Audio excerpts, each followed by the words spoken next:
प्रभू श्रीरामाविरोधात आक्षेपार्ह वक्तव्य करणाऱ्या बदलापूरच्या मृणाल जाधव या तरुणीचा जामीन अर्ज आज अंबरनाथच्या चिखलोली न्यायालयानं फेटाळून लावला। ही तरुणी पोलंडला शिक्षण घेत असून तिला जामीन दिल्यास ती पोलंडला पळून जाण्याची तसंच पुरावे नष्ट करण्याची भीती कोर्टानं जामीन नामंजूर करताना व्यक्त केली।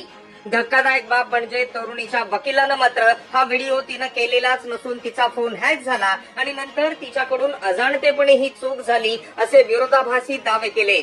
त्यामुळे कोर्टानं या तरुणीच्या वकिलांनाही चांगलंच फटकारलं। 2 दिवसांपूर्वी बदलापूरच्या खरवई परिसरात राहणाऱ्या मृणाल जाधव या तरुणीनं थार गाडीत बसून प्रभू श्रीरामांबद्दल अत्यंत खालच्या भाषेत आक्षेपार्ह व्हिडिओ तयार करून तो इंस्टाग्रामच्या स्टोरीला ठेवला होता। हा व्हिडिओ व्हायरल होताच संतापाची लाट उसळली होती। या प्रकरणी या तरुणीला अटक करून रविवारी सुट्टीच्या कोर्टात हजर करण्यात आलं असता कोर्टानं थेट न्यायालयीन कोठडी सुनावली होती। त्यामुळे तिच्या वकिलांनी लगेच जामीन अर्ज सुद्धा दाखल केला होता। या अर्जावर आज सुनावणी झाली।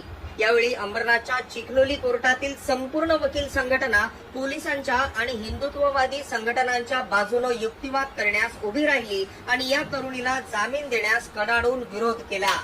या तरुणीनं आधीच आपलं इंस्टाग्राम अकाउंट डिलीट करत पुरावे नष्ट केले।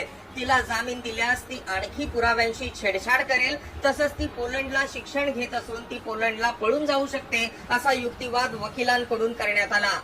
त्यावर तरुणीच्या वकिलानं मात्र अजब आणि विरोधाभासी दावे केले। आधी हा व्हिडिओ मृणाल जाधव हिनं तयार केलेलाच नसून तिचा फोन हॅक झाल्याचा दावा तिच्या वकिलाने केला।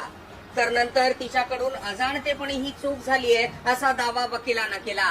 त्यामुळे कोर्टानं तिच्या वकिलांनाही चांगलंच फटकारलं आणि